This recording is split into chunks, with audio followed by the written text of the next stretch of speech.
그러나 여호와께서 기다리시나니 이는 너희에게 은혜를 베풀려 하시며 일어나시리니 이는 너희를 긍휼히 여기려 하심이라. 대저 여호와는 정의의 하나님이시라.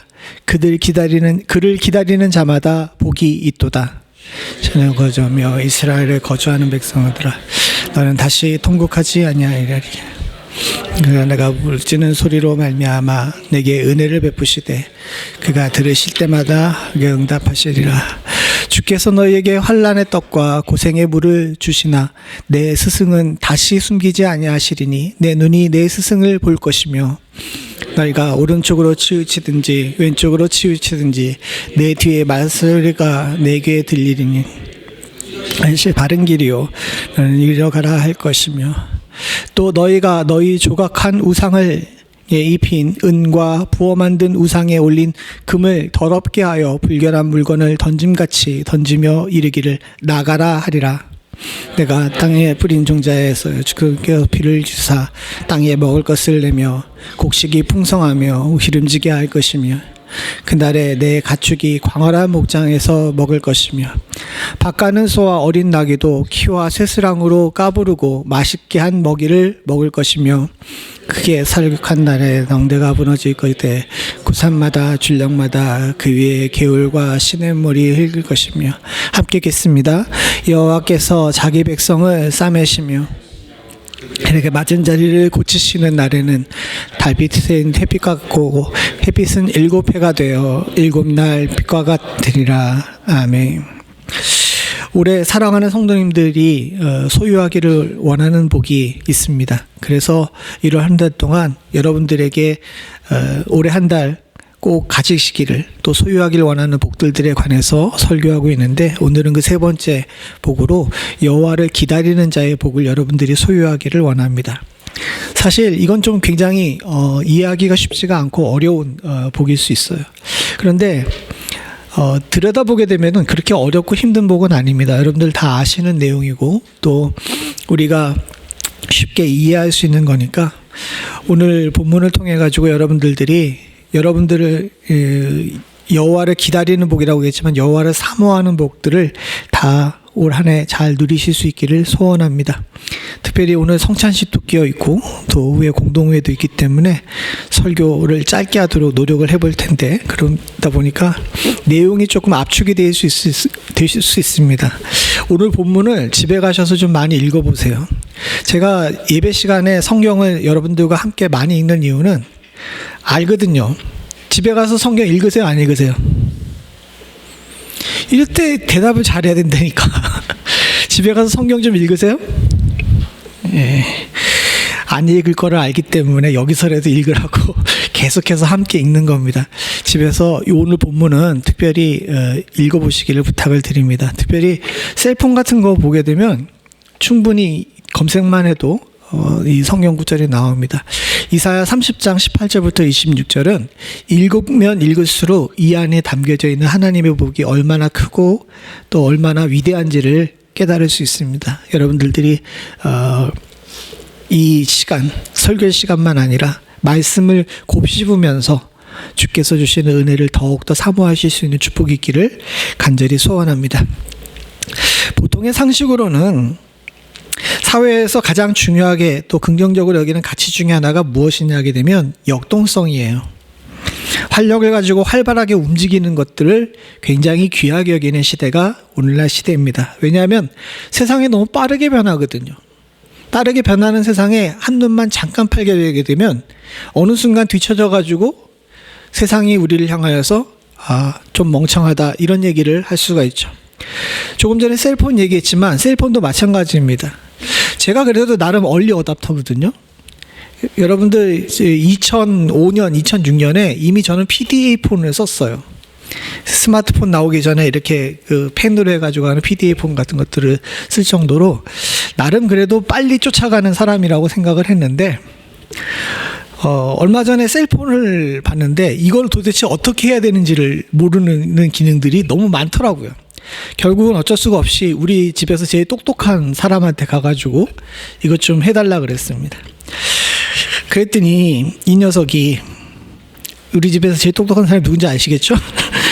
이 녀석이 저를 굉장히 한심하다는 듯이 쳐다보는 거예요. 아빠는 이것도 모르냐는 식으로.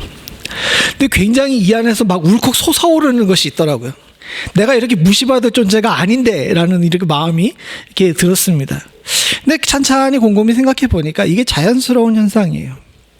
우리의 자라나는 아이들은 빠른 세상의 변하는 속도에 잘 맞춰서 뛸 수 있는 존재이기 때문에 갈수록 더 똑똑해질 거고, 우리는 세상이 뛰는 속도를 잘 맞추지 못하기 때문에 점점 우리의 걸음과 우리들의 사고가 느려지기 때문에 세상에서 좀 어리석은 사람이 되어가지 않나 하는 생각이 듭니다. 그러다 보니까 세상에서 중요하게 여기는 가치가 바로 역동성이에요. 조직의 생명력을 유지하고 또 개인이 성공하기 위해서는 얼마나 조직이 역동성이 있는지, 얼마나 개인이 활발하게 움직일 수 있는지가 굉장히 중요하게 여겨지게 됩니다. 그런 면에서 볼 때 수동적인 것에 대해서 굉장히 부정적으로 평가해요. 그래서 학교나 직장에서 사람을 뽑을 때도 역동적인 사람과 수동적인 사람이 있으면 아무래도 역동적인 사람에게 점수를 더 많이 주기 마련이죠. 성경도 마찬가지입니다. 성경에서도 역동성을 굉장히 강조해요. 다 아시는 것처럼 성령은 뭐라고 얘기하냐게 되면 살아서 운동력이 있다라고 이야기를 합니다. 하나님 자체가 살아서 운동력이 있는 거예요. 그렇죠? 그리고 성도들도 마찬가지입니다. 성도들에게 하나님께서 요구하시는 것이 뭐냐면 일어나 빛을 발하라는 거거든요. 성도는 앉아있는 존재가 아닙니다. 일어나서 빛을 발하면서 세상을 밝게 비추는 역동적인 존재인 거죠. 교회도 마찬가지입니다. 교회도 모여서 말씀을 전하고 땅끝까지 이르러 복음을 증거하는 사람들의 모임이 교회이기 때문에 교회도 움직이는 모습이 있어야 되는 겁니다. 근데 성경이 이렇게 역동성을 강조하는데 유일하게 성경이 성도들에게 수동적인 자세를 요구하는 때가 있는데, 그게 어느 때냐면 성도가 하나님을 대할 때예요. 묘하게도 역동적인 이 성경 가운데 성도가 하나님을 대할 때만큼은 기다리라, 바라라 라고 이야기를 하면서 아주 정적인 단어를 써가면서 이야기를 합니다. 오늘도 마찬가지입니다. 오늘 본문의 18절을 보게 되게 되면 굉장히 정적인 요구가 나옵니다. 18절 마지막에 보게 되게 되면 그를 기다리는 자마다 복이 있다라고 이야기를 하죠. 이건 세상의 원리와는 좀 다르지 않습니까? 조금 전에 말씀드린 것처럼 역동적인 사람이 성공하고 복받는 그런 세상 속에 살고 있고, 심지어는 성경에서도 그런 것들을 강조하는데도 불구하고 하나님에 관해서만 유독 나올 때에는 우리들 보고 멈추라 그래요. 그리고 거기서 기다리라고 이야기를 합니다. 그리고 더 놀라운 건 기다리는 자들이 복이 있다라고 이야기를 하죠. 이걸 쉽게 이해하고 소화하는 일이 어렵습니다. 그래서 첫 번째 우리가 생각해 봐야 될 것이 있는데 뭐냐면 이 18절을 연구하는 거예요.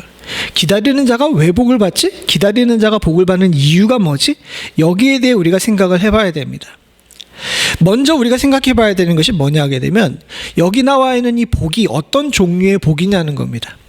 아니 복이지 뭐 더 다른 게 있냐라고 이야기할 수 있지만, 한국어에 나와 있는 복은 굉장히 광범위하고 포괄적인 개념입니다.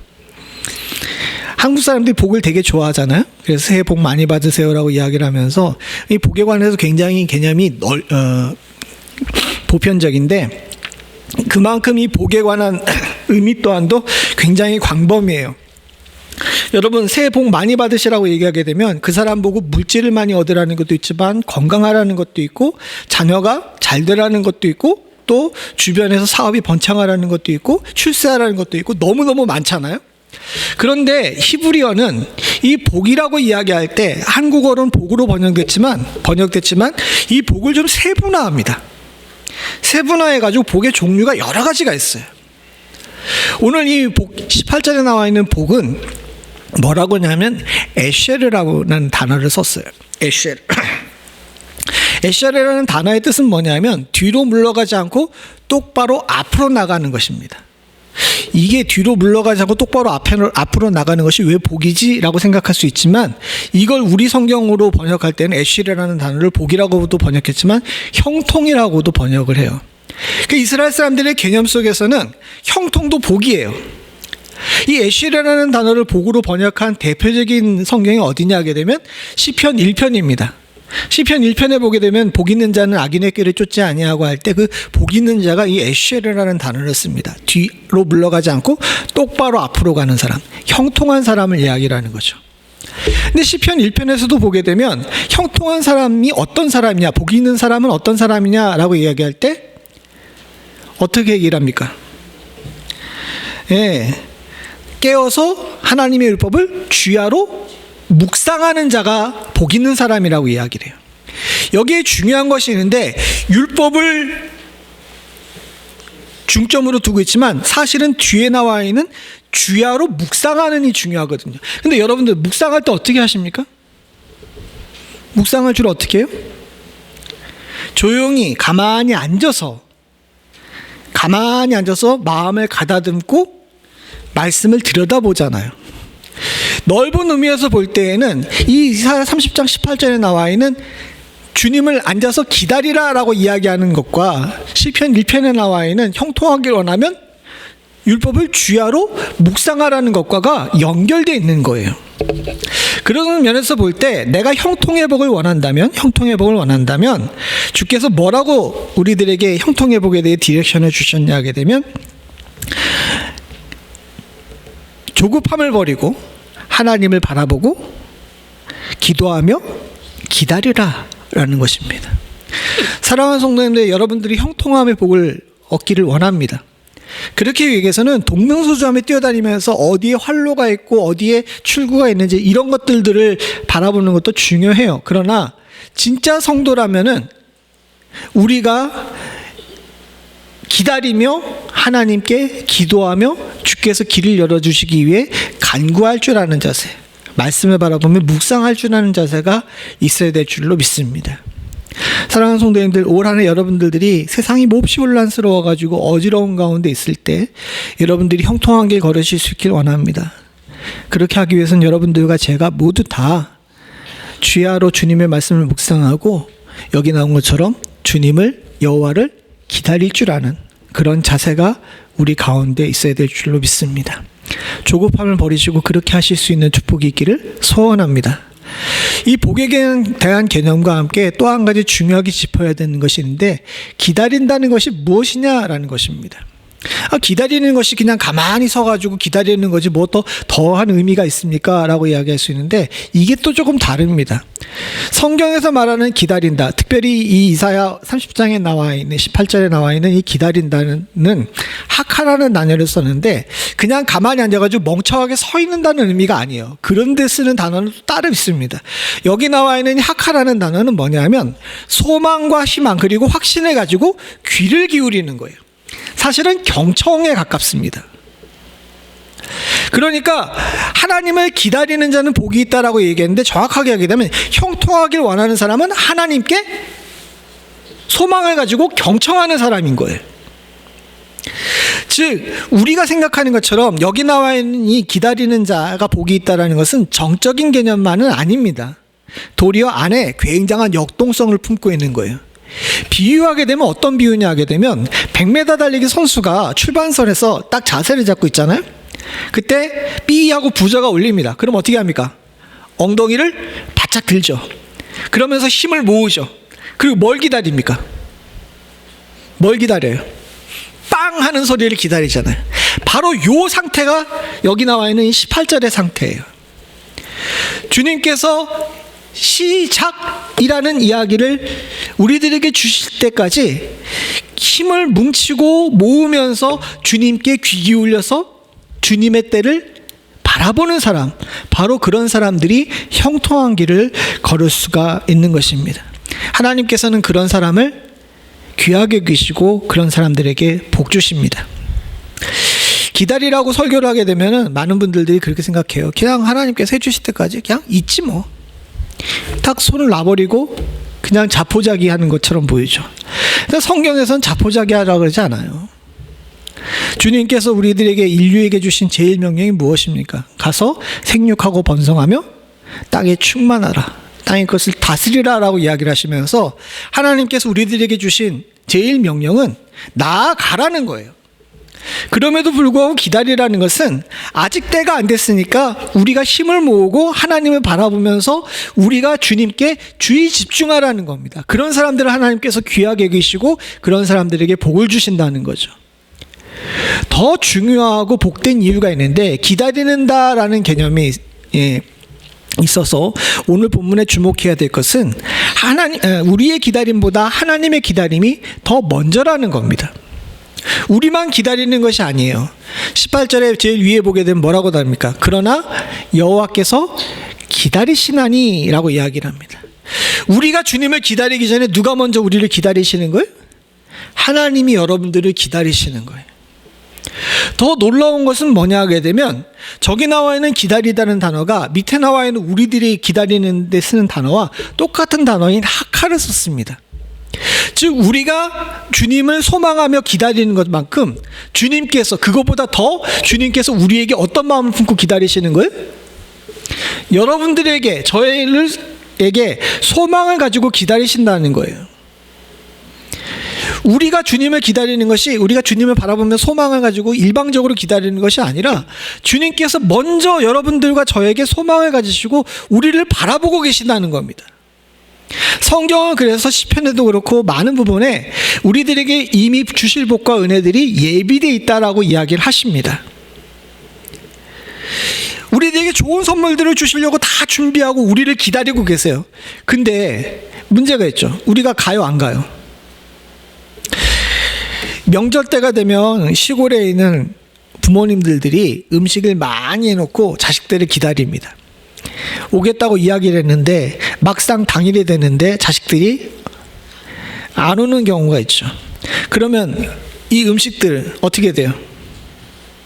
어떻게 됩니까? 다 쓰레기통에 들어가겠죠. 부모님은 실망하고. 비유가 적절하진 않지만 이와 유사해요. 하나님께서 여러분들을 향해서 이미 주시려고 준비를 다 해놓고 기다리고 고대하고 계세요. 오늘 주일에 나오면 얘가 나한테 나와서 기도하기만 하면 내가 이거 줘야지 라고 기다리고 있는데 우리가 와요, 안 와요? 여기 와 있으니까 다들 복 받을 줄 믿습니다. 근데 그렇지가 않은 경우가 너무 많다는 거죠. 저만 들여다봐도 그래요. 주님께서 구하면 주시려고 준비 다 해놨는데 막상 기도한다 그러면서 구하지 않아요. 그러면 이 복들이 다 어디로 갑니까? 다 쓰레기통에 들어가는 겁니다. 주님은 이 본문을 통해서 우리들에게 이 원리를 얘기해 주시고 싶으신 거예요. 내가 먼저 기다렸다. 나 이미 준비 다 돼 있다. 그러니 내가 너희들에게 주는 것을 소망하며 기다려라. 그럼 너희들에게 이 모든 것들을 더하여 주겠다라고 말씀하십니다. 주님께서 준비하신 그 귀한 선물을 성경은 이렇게 얘기를 합니다. 너희에게 은혜를 베풀려 하시며 일어나시리니 이는 너희를 긍휼히 여기려 하심이라. 대저 여호와는 정의 하나님이시라. 이 이사야서가 다 좋은데 조금 문제가 있는 게 뭐냐면, 이사야가 원래 왕족 출신이에요. 영국에 따르면은 증조 할아버지인가가 이제 왕이었습니다. 그러니까 이사야 자체도 본인이 왕족이기 때문에 교육을 너무 많이 받았어요. 그러다 보니까 이사야서가 굉장히 아름답고 참, 그런데 은유가 너무 심하고 문법이 너무 어려워. 그렇지 않습니까? 평민들이 쓰는 평문이 아니라 귀족들이 쓰는 아주 높은 수준의 히브리어를 써놨기 때문에 해석이 어렵다 보니 우리 성경도 참 그렇게 번역을 했는데, 간단하게 정리하게 되면 그게 뭐냐? 정의로 판단하시고 은혜를 베풀어서 용서하시고 긍휼히 여기셔서 회복시켜 주시겠다는 얘기입니다. 이게 의역해가지고 그냥 제가 풀이한 거예요. 주님께서는 이미 이런 선물을 준비해 놓고 계세요. 정의로 판단하셔가지고 우리들에게 잘못된 것과 잘된 것들에 대해서 구분하시고, 잘된 것은 상을 주시고 잘못된 것은 이게 잘못됐다라고 이야기를 하시지만 대신 어떻게 합니까? 은혜로 용서하세요.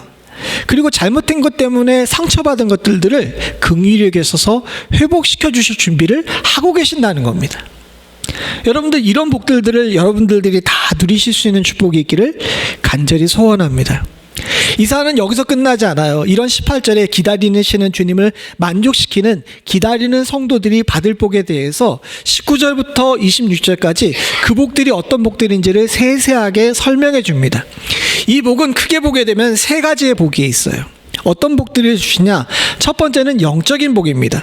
19절부터 시작해가지고 22절까지 나와 있는 복들은 영적인 복이에요.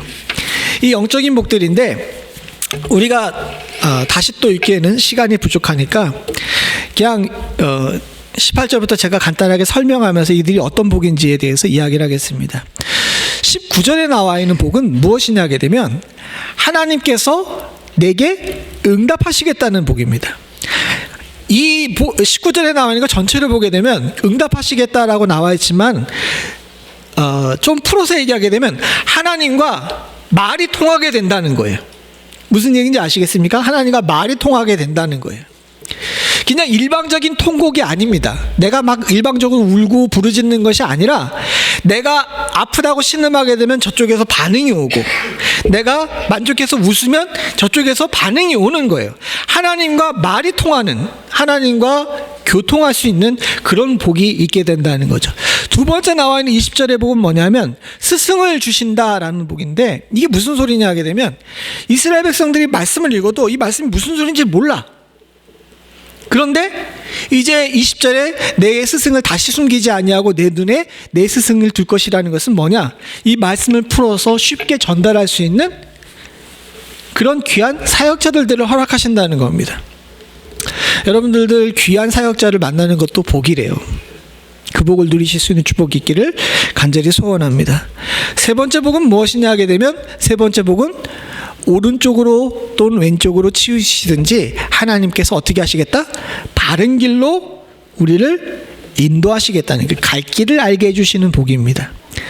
그리고 네 번째 나와 있는 22절의 복은 뭐냐 하게 되면 이건 좀 해석이 필요한데 어떤 것이 더러운 건지 어떤 것이 깨끗한 것인지를 알고 더러운 것들은 버리고 깨끗한 것을 취하는 복이에요. 왜 이 더러운 것들을 버려야 되냐면 이 더러운 것들은 사실은 여기 우상의 껍데기거든요. 이 얘기는 뭐냐? 왜 우상을 섬깁니까? 여러분들 전보로 왜 가는지 아세요? 올해 2026년이 왔으니까 여러분들한테 한번 설문조사 해봐야지. 2026년 첫 시간에 올해의 운세 본 사람, 당연히 예배 시간에는 안 봤다고 해야 돼요. 근데 왜 사람들의 심리 가운데 심지어는 기독교인들마저도 올해의 운세 같은 것을 보냐? 왜 그래요? 실존적으로 보거나 철학적으로 보거나 사회적으로 볼 때 심리학적으로 볼 때 전반적으로 다 동일한 대답을 합니다. 두려워서 그래요. 사람들은 그걸 궁금해서 본다라고 이야기를 하지만 안에 있는 내면은 올 한 해가 너무 두려우니까 그런 것들을 본답니다. 결국 우상을 섬기는 것들들, 왜 그것들에 금박을 입히고 금박을 입히면서 그런 것들에게 절을 하는지는 인생이 불안하기 때문에 그렇죠. 주님께서는 두려워하지 않는 사람을 만드시길 원합니다. 더러운 것들을 버리고 하나님과 함께하는 존재는 언제나 바르고 온전한 길, 깨끗한 것들을 선택할 수 있는 능력을 하나님께서 주신다. 그 복이 바로 우리들에게 주신 영적인 복이에요. 정리해 보게 되게 되면 하나님과 말이 통하고 하나님께서 우리들에게 말씀을 잘 알 수 있는 스승을 주시고 또 하나님께서 바른 길을 알게 하시고 어떤 것이 더러운 것인지 어떤 것인지 깨끗한 것인지를 알게 하셔서 더러운 것들을 제어버릴 수 있는 능력을 갖게 하시는 것이 영적인 복이에요. 근데 영적인 복이 중요합니다. 왜냐하면 이 복이 모든 일의 기초예요. 생각을 해보게 되게 되면 우리들의 인생과 마찬가지입니다. 어린아이가 처음 태어나요. 처음 태어나면 1년 동안 그냥 꼬물꼬물거리기만 하지 아무것도 못합니다. 진짜 육아의 지옥은 언제부터 시작돼요? 애가 태어난 지 얼마 안 돼가지고 밤낮 안 가리는 것도 힘들지만 진짜 육아가 힘든 때는요, 애가 어떻게 된 때예요? 예? 빨빨빨고 기어다니고 말이 트기 시작한 때입니다. 사실은 솔직하게 얘기하면 그래요. 이 1살 때는 잠 못 자서 힘들고 이제 2살 때 이제 기기 시작하게 되면 기어다니면서 막 사고 쳐가지고 힘들고 말문이 트이게 되면은 항상 왜요 물어봐가지고 사람을 미치게 만들죠. 이게 육아의 어려움입니다. 근데 잘 대입해 보게 되면 여기 나와 있는 영적인 복과 이것이 됩니다. 아이가 부모와 말이 통하기 시작하게 되면 이제 아이는 주체적으로 자신이 필요한 것들을 얘기하고 부족한 것들에 대해 얘기하고 기쁨을 표현하게 되죠. 그리고 처음에 아이들이 이야기할 때에는 아이들의 이야기가 뭔 소리인지 모르죠. 얘는 문법이 없기 때문에 그렇습니다. 그러나 시간이 지나게 되면 엄마와 아빠 그리고 아이 사이에 서로 말이 통하기 시작합니다. 그리고 나서 아이들에게 부모가 항상 얘기하는 것이 있죠. 글로 가면 다쳐. 여기가 바른 길이야 라고 이야기를 하게 되고요. 그리고 아이들이 아무거나 입에 집어넣는데 아이들에게 그거 찌찌야. 더러운 거 못 먹어 라고 이야기하고 넌 이걸 먹어야지 건강해져 라고 하면서 이걸 제대로 주는 거예요. 사실은 영적인 복은요, 하나님께서 어린아이와 같은 영적으로 아이와 같은 아기와 같은 우리들을 주님께서 제대로 성장한 성인으로 만들기 위해 교육하시고 돌보시겠다는 선언입니다. 사랑하는 성도님들, 우리가 육신은 멀쩡하게 다 컸어요. 그러나 솔직히 말하게 되면 영적으로 볼 때 우리가 못 먹을 거, 먹지 말아야 될 거 막 집어먹잖아요. 어디가 바른 길인지 몰라가지고 가지 말아야 될 길을 갔다가 성큼성큼 걸어가다가 함정에 빠지는 경우도 많잖아요. 제대로 된 스승을 만나지 못해서 말씀을 제대로 알지 못해서 말씀을 잘못 해석하는 경우도 너무도 많고요. 가장 큰 문제는 뭐냐면 하나님과 대화를 하지 않는다는 것이 우리들의 가장 큰 문제입니다. 이 모든 것들을 하나님께서 책임져 주시고 내가 나를 기다리는 자를 온전히 교육시키셔서 바르고 건강한 어른으로 만드시겠다는 것이 이 영적인 복의 핵심이에요. 올 한 해 여러분들이 주님께서 주시는 이 복을 온전히 누려서 영적으로 어른 되실 수 있는 축복이 있기를 간절히 소원합니다. 두 번째 복은요, 이런 기초 위에 주님께서 얹어놓으신 복입니다. 이 얹어놓은 복은 이 기초가 없으면 소용이 없어요. 이 기초가 단단할 때 주님께서 얹어놓은 복이 있는데 그 복이 뭐냐? 풍성함의 복입니다. 23절서부터 25절까지 나와 있는 복인데 마치 주님께서 이 성경 본문에서 그림을 그리듯이 주님의 복이 어떤 것인지에 대해서 우리들에게 말씀해 주고 있어요. 이 풍성의 복은 굉장히 구체적입니다. 여기 나온 것처럼 23절에 보니까 어떻게 얘기를 합니까? 비를 주사 땅이 비옥하게 만드세요. 그래서 그곳에서 많은 풍성한 결실을 얻게 되고요. 또 우리 가축들이 광활한 목장을 누리게 됩니다. 하나님께서는 하나님을 기대하고 기다리는 자들을 위해서 적절한 때 비를 내리시고 땅을 기름지게 하시고 뿌린 종자들에게 풍성한 열매를 맺게 하십니다. 그리고 가축의 수를 많게 하세요. 저 넓은 땅에 있으니까 가축들이 새끼를 많이 낳겠죠. 더 재미있는 표현은 24절에 나와 있습니다. 밭가는 소와 어린 나귀도 키와 새싹으로 까부르고 맛있게 한 먹이를 먹을 것이다. 사실 여러분들 염을 줘보셨습니까? 소? 어렸을 때 외갓집에 가게 되면 저희 그 외갓집에 이제 소를 키워가지고 어린 나이에 가게 되면 염을 하는데 작두리를 켜가지고 이제 염을 이렇게 하잖아요. 그때 할아버지께서 이 소가 이제 오늘 밥 간다 그러게 되면 이 집만 먹이던 이 소에게 소의 이 염을 통에다가 그 더 넣어주시는 게 있었어요. 뭐냐면 콩입니다. 콩을 갖다가 이렇게 콩깍지 그대로 있는 걸 갖다가 이렇게 해가지고 이렇게 해가지고 콩깍지 같은 걸 넣어요. 그러면 이제 소가 힘을 쓰라고 그렇게 하는 거죠. 근데 여기 나온 표현은 뭐냐 하게 되면 솔직히 가축에게는요, 가축에 주는 곡식은 탈곡이나 타작 같은 거 안 하잖아요. 심지어 콩도 콩깍지 채로 주잖아요. 그죠? 그 걔들이 잘 먹으니까. 근데 여기 나온 표현은 뭐냐 하게 되면 키와 새사랑으로 까불었다라는 건 뭐냐? 그 소들이나 이 양들에게 먹이는 그 곡식마저도 사람이 먹는 곡식처럼 깨끗하게 도정을 하겠다는, 탈곡을 하겠다는 겁니다. 즉, 이 소마저도, 이 가축들마저도 고급진 음식을 먹을 수 있을 만큼 풍성하다는 겁니다. 이걸 어떻게 알았냐게 되면 미국에 와서 먼저 살던 동네에 그 말을 키우는 거 보면 그렇더라고요. 말도 등급이 있잖아요. 등급이 있는데 귀한 말을 키울 때 귀한 말에게는 음식을 줄 때 아무거나 막 안 주더라고요. 이건 사람이 먹어도 될 만한 것들을 말에게 이렇게 주는 것을 봤어요. 우린 사과도 제대로 못 먹을 때 걔는 막 사과를 갖다가 듬성이로 싸놓고 막 먹고 그러더라고요. 물론 왜 사과도 못 먹겠습니까? 말이 그렇다는 거지. 이와 같은 복을 주시는데 너무 풍성해가지고 정말 하찮은 건 먹어야 될 그 존재들마저도 하나님께서 풍성하게 채우신다는 거예요. 더 나아가서 25절에 보게 되게 되면 크게 살육하는 날에 망대가 무너질 때에 고산마다 줄령마다 그 위에 개울과 시냇물이 흐를 것이며, 이게 해석이 필요한데 무슨 얘기냐 하게 되면, 이거 의역을 하면 어떻게 되냐면 적들이 쌓아놓은 요새가 무너지고 그곳에서 생명의 생수가 흐르는 축복을 허락해 주신다는 겁니다. 즉 무슨 얘기냐? 우리들의 대적이 망하고 그곳에 내 땅 되는 축복을 허락해 주신다는 거예요.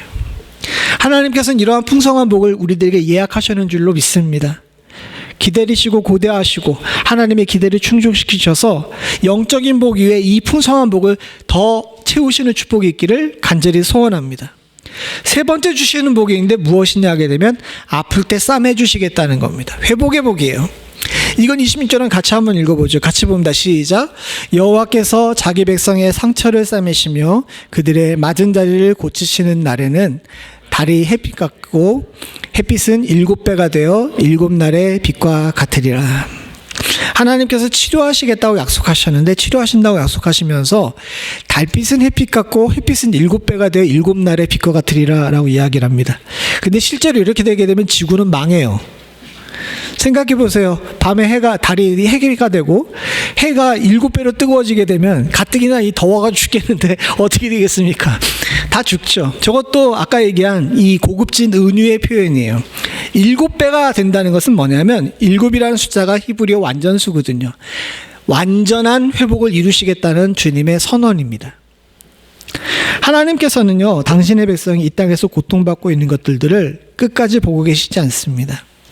하나님께서는 하나님을 기다리다가 어둠과 고난의 상태에서 어렵고 힘든 가운데 있는 우리들을 외면하지 않으시고 우리들에게 완전한 승리를 이미 예약하고 계시는 겁니다. 사랑하는 성도님들, 여러분들 세상에 지지 마시기 바랍니다. 오늘날 세상을 보게 되면 너무 어둡고 혼란스러워요. 정치적으로도 그렇습니다. 제가 또 한 번 말씀을 드려야 되는 상황이 돼버렸는데, 정치적인 문제를 가지고 저한테 찾아와가지고 저 사람 어떻게 생각하십니까? 물어보시면 안 돼요. 목사는 대답해 줄 수가 없습니다.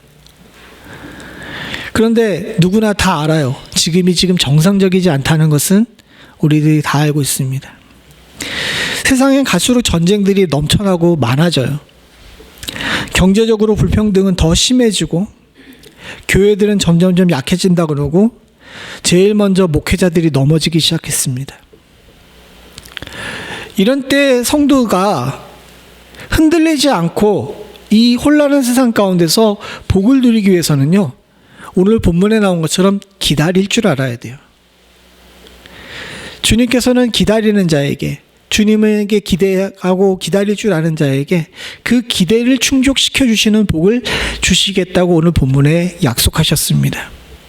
사실 이사야 30장이 쓰여졌던 때가 지금 우리들이 살고 있는 시대와 비슷한 때였어요. 유대는 아수르의 침공을 앞두고 굉장히 사회가 혼란스러웠습니다. 내부적으로도 마찬가지였어요. 부자들은 너무너무 부자였고 가난한 사람들은 너무너무 가난했습니다. 그런 가운데 오랫동안 우상을 숭배하던 왕들이 유대를 지배하고 있었기 때문에 영적으로도 다 너무 타락해버린 상태예요. 이런 상황 속에서, 아무것도 없는 상황 속에서 히스기야가 단신이 왕이 되는데 이 히스기야도 나이가 너무 어렸어.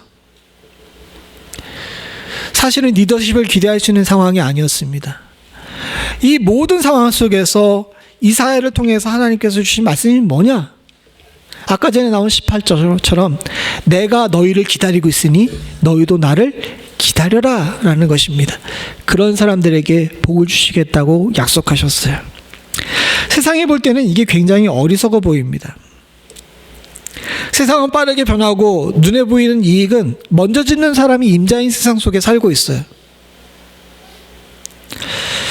그렇게 세상 앞에서 기도하고 기다리는 사람들은 세상이 볼 때 굉장히 어리석고 멍청한 자들이에요. 그런데 사랑하는 성도님들, 성경은 이 거룩한 바보들이 7배 태양처럼 완벽한 승리를 이룬다고 이야기를 하고 있습니다. 예로 이스라엘이 요단을 건너서 가나안 땅에 들어갔어요. 가나안 땅에 들어간 이스라엘 백성들이 제일 먼저 한 것이 뭐냐? 길갈에서 기념비를 세우고 할례를 행하고 그리고 정탐을 보내고 군대를 조직했어요. 이제는 떠다니는 유목민이 아니라 땅을 정복하기 위한 군대로 완벽하게 편제가 된 상태였습니다. 이제 전쟁 나가기만 하면 돼요. 그리고 이 첫 번째 적을 향해 나갑니다. 여리고를 향해 갑니다.